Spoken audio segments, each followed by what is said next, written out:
आप देख रहे हैं सिटी इंडिया न्यूज चैनल, हक की आवाज।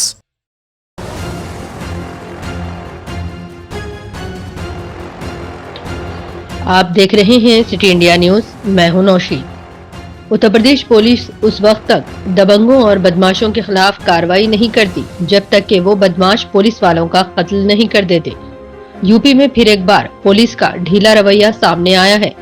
शराब माफिया मोती देवर पर शिकंजा कसने गए एक सब इंस्पेक्टर और जवान पर हमला करते हुए जवान को मौत के घाट उतार देने के बाद अब पुलिस ने इस बदमाश के भाई को मार गिराया है।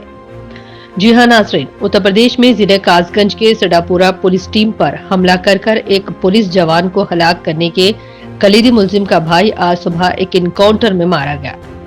पुलिस तर्जुमान ने बताया, सडापुरा इलाके में बुध की सुबह 5 बजे काली नदी के किनारे इनकाउंटर पेश आया, जिसमें कलीदी मुलजिम मोती देवर का भाई एलकार देवर हलाक हो गया है। पुलिस मफरूर मुलजिम मोती देवर की तलाश में जुटी हुई है। इन्होंने बताया कि मारे गए बदमाश एलकार के पास से एक पिस्तौल और कुछ कारतूस बरामद हुई हैं। इसके खिलाफ कत्ल समेत 5 मुकदमा दर्ज है, जबकि कलीदी मुलजिम नागला धिमरगांव के हिस्ट्री शटर मोती देवर के खिलाफ 12 मुकदमा दर्ज किए गए।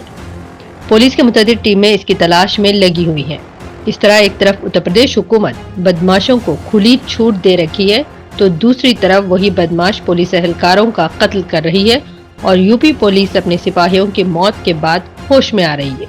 इसी तरह की अहम खबरों के लिए आप देखते रहिए सिटी इंडिया न्यूज, हक की आवाज।